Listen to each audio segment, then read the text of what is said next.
आप देख रहे हैं समाचार एजेंसी ऑफ इंडिया में साइन न्यूज।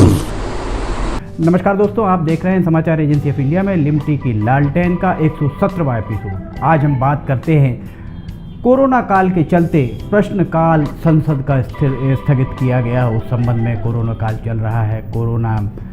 वर्तमान में कोरोना काल के चलते स्थितियां बहुत सामान्य नहीं हैं। कोरोना के चलते बहुत सारी बातें, रहन सहन, चाल चलन आदि में परिवर्तन देखने को मिल रहा है। संसदीय परंपराएं भी इससे अछूती नहीं मानी जा सकती हैं। कोरोना महामारी के बीच 14 सितंबर से आरंभ हो रहे मानसून सत्र की अधिसूचना के साथ ही बहुत सारा विवाद भी गहराता हुआ दिख रहा है। कोरोना काल में संसदीय परंपराओं में आंशिक तब्दीली भी की गई है। इस बार संसद में प्रश्नकाल नहीं होगा।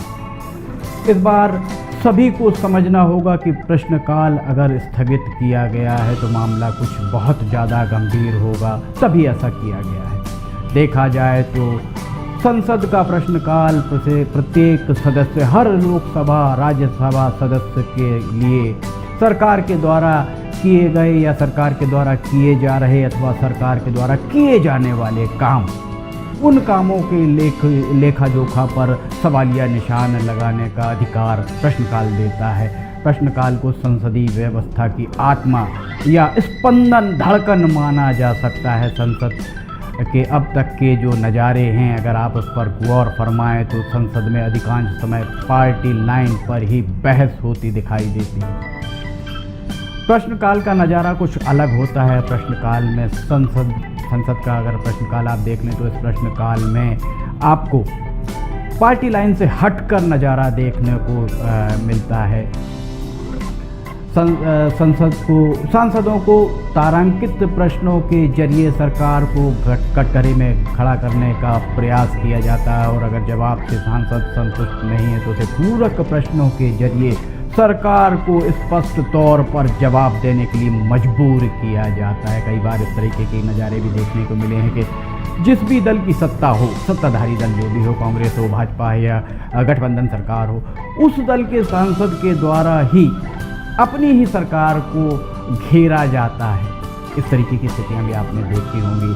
लोकसभा सचिवालय ने स्पष्ट किया है कि कोरोना महामारी के चलते उपजी असाधारण परिस्थितियों के चलते प्रश्नकाल को स्थगित रखने का प्रस्ताव लाया गया है। इसके पीछे कारण भी दिए जा रहे हैं। इससे प्रश्नकाल के दौरान दीर्घा में मौजूद जिस भी विभाग के बारे में प्रश्न पूछा जाता है उस विभाग के मंत्री के साथ दीर्घा में अधिकारी भी, पृथक दीर्घा होती है, वहाँ अधिकारी भी मौजूद रहते हैं और अधिकारियों की भीड़ वहाँ रहती है। कोरोना काल में शारीरिक दूरी का नियम का पालन कराने के चलते संभवतः दीर्घा को खाली रखने के लिए प्रश्नकाल को स्थगित किया जा रहा है। 1-2 दिन अगर प्रश्नकाल स्थगित रहता तो समझ में आ सकता था, पर लगातार 18 दिन तक प्रश्नकाल का ना होना एक जुदा बात मानी जा सकती है। इसके साथ ही शून्यकाल आधे घंटे का किया गया है। शून्यकाल को भी आधे घंटे का कर दिया गया है। प्रश्नकाल सिर्फ मानसून सत्र के लिए स्थगित किया गया है, प्रश्नकाल सदा के लिए स्थगित नहीं किया गया है। इसके बाद सरकार के द्वारा एक बात और कही गई कि हर दिन 160 तारांकित प्रश्नों के जवाब दिए जाएंगे। यहाँ आपको हम बता दें, ये पहली बार नहीं हुआ है कि प्रश्नकाल को संसद की कार्यवाही का हिस्सा नहीं बनाया गया हो। इसके पहले भी अनेकों बार प्रश्नकाल को हटाया जा चुका है। यहाँ इस बात को ध्यान रखा जाना चाहिए कि यह पहला मौका होगा जब संसद भी कोरोना के कोविड-19 के चरम काल में बैठेगी। संसद को देश की सबसे बड़ी पंचायत माना जाता है। देश की सबसे बड़ी पंचायत है संसद। सांसदों को भी पंच माना जाता है। सांसदों को आम जनता अपना अगुआ या पायोनियर भी मानती है। इसलिए सांसदों को भी शारीरिक दूरी की एक मिसाल पेश करना चाहिए ताकि देश भर में इसका बेहतरीन और सकारात्मक संदेश भी जा सके। सांसद प्रश्नकाल को लेकर वाद विवाद में उलझे नज़र आ रहे हैं। पार्टियां वाद विवाद में उलझी नज़र आ रही हैं, पर उन्हें ये नहीं भूलना नहीं चाहिए कि पिछले 5 सालों में ही राज्यसभा के अगर हम रिकॉर्ड खंगालें तो लगभग 60% से ज़्यादा समय इसमें हंगामे की भेंट चढ़ा है। आइए अब हम आपको बताते हैं कि आखिर प्रश्नकाल होता क्या है। दरअसल लोकसभा में संसद सत्र का पहला आधा घंटा अर्थात 60 मिनट का समय प्रश्न पूछने के लिए निर्धारित किए गए हैं। इस दौरान सरकार सांसदों के द्वारा सरकार के कामकाज को लेकर संबंधित विभाग के मंत्रियों को अपने सवालों के सीधे जवाब मंत्रियों से भी मांगते हैं और मंत्री जिनकी प्रश्नों की उत्तर देने की बारी होती है वे खड़े होकर संबंधित सवाल का जवाब देते हैं। हालांकि यह पहली बार नहीं है जब संसद के सत्र में प्रश्नकाल को निलंबित किया गया हो। इससे पहले विभिन्न कारणों से 1991 में, उससे पहले 1962 में, उसके पहले 1975 और 1976 में प्रश्नकाल कुछ सत्र में सदन का हिस्सा नहीं बना, सदन की कार्रवाई का हिस्सा नहीं बना। 1962 में भारत चीन युद्ध के दौरान संसद का जो शीतकालीन सत्र था उसमें प्रश्नकाल को पृथक कर दिया गया था। चीन और भारत के बीच जो युद्ध हुआ था 1962 में 20 अक्टूबर को ये युद्ध आरंभ हुआ था और ये युद्ध 21 नवंबर तक चला था। इसके अलावा सत्र की समय सारणी में भी कुछ बदलाव किए गए थे। सत्र 11 के बजाय 12 बजे आरंभ होता था। 34 दिन के बदले 26 दिन तक ही ये सत्र चला। भारत और पाकिस्तान के बीच युद्ध के दौरान भी संसद में प्रश्नकाल को पृथक कर दिया गया था। पाकिस्तान की हार और बांग्लादेश के जन्म की घोषणा तत्कालीन प्रधानमंत्री, उस समय प्रधानमंत्री स्वर्गीय इंदिरा गांधी हुआ करती थी, जिन्हें लौह महिला के नाम से लोग आज भी जानते थे, उनके द्वारा ये घोषणा की गई थी। उस दौरान लोकसभा की कार्यवाही के समय को बदलकर 10 बजे के स्थान पर 1 बजे कर दिया गया था। ऐसा नहीं है कि इंदिरा गांधी के समय में और प्रश्नकाल स्थगित नहीं रहे हों। इंदिरा गांधी जब प्रधानमंत्री थे उस समय इमरजेंसी आपातकाल लगा। आपातकाल के दौरान भी कम से कम 2 सत्र बिना प्रश्नकाल के ही चले थे। जून 1975 और मार्च 1977 के बीच आपातकाल के दौरान 5 सत्र आयोजित किए गए।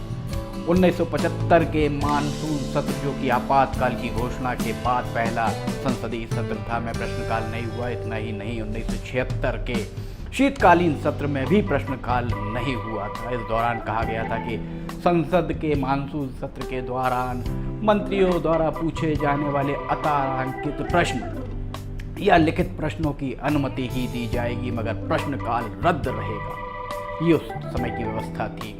यह फैसला विपक्ष के पुरजोर विरोध के बाद भी लिया गया था।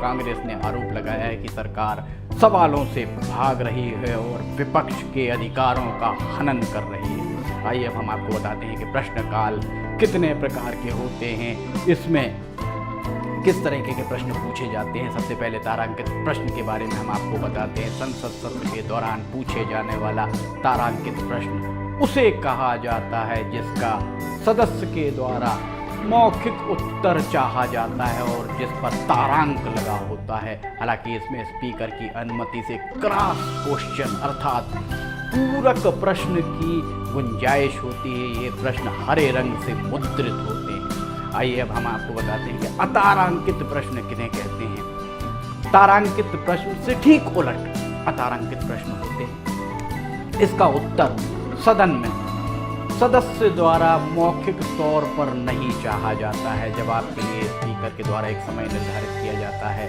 अतारांकित प्रश्नों में पूरक प्रश्न पूछे जाने की गुंजाइश नहीं होती है। यह अतारांकित प्रश्न के बारे में हमने आपको बताया। इसके बाद हम आपको बताते हैं अल्प सूचना प्रश्न। अल्प सूचना प्रश्न भी संसद का हिस्सा होते हैं। तारांकित या अतारांकित प्रश्नों का उत्तर पाने के लिए सदस्य को 10 दिन पूर्व जो निर्धारित समय है उसके लिए सूचना देनी होती, पर अल्प सूचना प्रश्न के लिए कहीं भी 10 दिन या समय की कोई पाबंदी नहीं है। अल्प सूचना प्रश्न उस प्रश्न को कहा जाता है जो बिना देरी के लोक महत्व से संबंधित प्रश्न होता है और जिसके लिए सामान्य प्रश्न हेतु विनिर्दिष्ट सूचना अवधि से कम अवधि के भीतर इसे पूछा जा सकता है। अंदर पूछा जाता है, एक तारांकित प्रश्न की तरह। इसका भी मौखिक तौर पर ही उत्तर दिया जाता है। इसके बाद पूरक प्रश्न पूछे जा सकते हैं। संसद में गैर सरकारी सदस्य से प्रश्न पूछे जा सकते हैं। ये प्रश्नों के बारे में हम आपको बता रहे हैं कि प्रश्न किस तरह के, कितने तरह के पूछे जा सकते हैं। इसमें उन लोगों से प्रश्न किया जाता है जो मंत्री नहीं होते। इसमें प्रश्न स्वयं सदस्य के द्वारा पूछा जाता है और यह उस स्थिति में पूछा जाता है जब इसका विषय सभा के कार्य से संबंधित किसी विधेयक, संकल्प अथवा ऐसे अन्य मामलों में जिससे संबंधित हो, जिसके लिए वह सदस्य उत्तरदायी हो, उससे पूछा जाता है। कुल मिलाकर कोरोना काल चल रहा है, असाधारण परिस्थितियां निर्मित हैं, प्रश्नकाल को स्थगित किया गया है। देखा जाए तो यह एक तरह से उचित ही है। संसद सदस्यों को जो प्रश्न पूछने हों वे इसके बाद वाले सत्रों में भी पूछ सकते हैं अगर वे चाहें तो। इसके साथ ही सांसदों को यह अधिकार भी होता है कि वे जो प्रश्न पूछ रहे हैं संबंधित अधिकारी से लिखित तौर पर प्रश्न पूछ सकते हैं, और अगर वो लिखित तौर पर प्रश्न पूछते हैं और उससे संतुष्ट नहीं होते तब वे इसे संसदन के पटल पर ले जाएं। अमूमन देखा यह जाता है कि सांसदों के द्वारा संबंधित अधिकारी से प्रश्न पूछने के बजाय सीधे पटल पर ही प्रश्न रखे जाते, जबकि उन्हें सीधे पहले अधिकारी से पूछने। सदन का समय बहुत कीमती होता है। सदन का समय, प्रश्न अगर आप संतुष्ट नहीं हैं अधिकारी के जवाब से तो आप पूछ सकते हैं। बहरहाल कोरोना काल चल रहा है, आप घर पर रहें, घरों से ना निकलें। घरों से अगर आप निकलते हैं तो मास्क का उपयोग करें। बिना मास्क के किसी भी कीमत पर घर से ना निकलें। सामाजिक दूरी, शारीरिक दूरी का पालन निश्चित तौर पर करें। कोरोना का संक्रमण दिन ब दिन बढ़ता जा रहा है, आप सावधानी रखें। अगर आप घर पहुंचते हैं तो घर पहुंचने के साथ ही अपने हाथ को, जब भी आपको मौका मिलता है पहुंचने के साथ तो आपको करना ही है, साबुन से अच्छी तरह लगभग 20 सेकंड तक रगड़ रगड़ के हाथ अच्छी तरह धोएं। हम समाचार एजेंसी ऑफ इंडिया में लिमटी की लालटेन का 118वां एपिसोड लेकर जल्द हाजिर होंगे। अगर आपको लिमटी की लालटेन, समाचार एजेंसी ऑफ इंडिया के अन्य वीडियोस, मौसम के अपडेट, ऑडियो बुलेटिन आदि पसंद आ रहे हो तो आप इन्हें लाइक, सब्सक्राइब और शेयर जरूर करें। सब्सक्राइब कैसे करना है ये हम आपको हर वीडियो के आखिरी में बताते हैं। फिलहाल इजाज़त लेते हैं, हम फिर हाजिर होंगे आपको लिमटी की लालटेन में नए विषय के साथ। नमस्कार। आइए हम आपको आज बताते हैं कि किस तरह से आपको लिमटी की लालटेन समाचार एजेंसी ऑफ इंडिया या साई न्यूज़ को सब्सक्राइब करना है। आपके पास यूट्यूब होगा, आप यूट्यूब खोलिए। यूट्यूब में आप सर्च बटन पर ऊपर जाइए, ऊपर सर्च बटन पर आप टाइप करिए LIMTY, स्पेस दीजिए KHARE। इसके बाद आप एंटर दबाइए। जैसे ही आप एंटर दबाते हैं तो ये पेज खुल जाएगा। यहाँ पेज में आप देखिएगा ये इस तरीके का नज़ारा आपको दिखेगा। इसके साथ ही आप यहाँ देखिए LIMTY KHARE आपको लिखा दिख रहा है। इसके बाजू में आप राइट साइड में देखिएगा, यहाँ सब्सक्राइब बटन दिख रहा है। ये सब्सक्राइब बटन अभी लाल रंग का दिख रहा है। सब्सक्राइब बटन को आपको क्लिक करना है। जैसे ही आप ये सब्सक्राइब बटन को क्लिक करेंगे आप देखिए इसका रंग लाल नहीं रह जाएगा।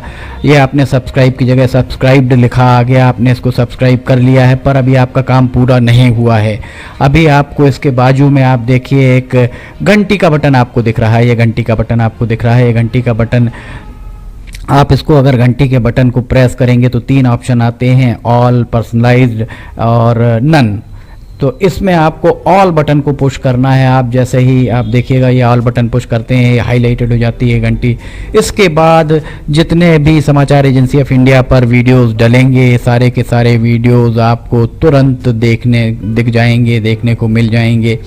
ये हम आपको जो दिखा रहे हैं किस तरीके से आपको समाचार एजेंसी ऑफ इंडिया को की चैनल को सब्सक्राइब करना है। ये पर्सनलाइज्ड और उसके बाद सब्सक्राइब बटन दबाइए, लाल के बाद वो लाल रंग नहीं रह जाएगा। इसके बाद आप कर दीजिए घंटी का बटन और घंटी का बटन पुश करके ऑल कर दीजिएगा। अब अगर आप लिमटी खरे पे जाके उसको पुश करते हैं तो आप देखिएगा यहाँ पर होम, वीडियोस, चैनल, सब कुछ आपको दिखे। ये वीडियोस अगर आप देखेंगे तो जितने भी नए पुराने वीडियोस हैं वो सारे के सारे वीडियो आपको देखने को मिल जाएंगे। जो भी वीडियो आप देखना चाहें, पुराने से पुराने लगभग 1500 के लगभग वीडियो अभी तक समाचार एजेंसी ऑफ इंडिया के चैनल में डल चुके हैं।